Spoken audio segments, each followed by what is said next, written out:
Hello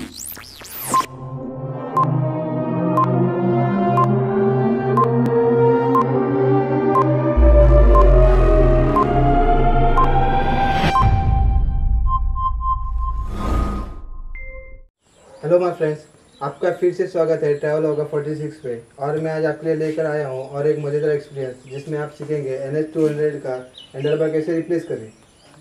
जैसे आपको पता ही होगा, हाल ही में मैंने Yamaha FZ का हैंडल बार NS200 को रिप्लेस किया था और वही हैंडल बार आज हम रिप्लेस करेंगे रॉयल एनफील्ड हिमालयन के हैंडल बार से। तो चलिए आगे देखते हैं।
वीडियो में फिलहाल इतना ही। अगर आपको वीडियो पसंद आए तो लाइक ज़रूर करना और आपका कमेंट सेक्शन में सजेशन ज़रूर बताना and subscribe to my channel for more amazing content. Stay tuned.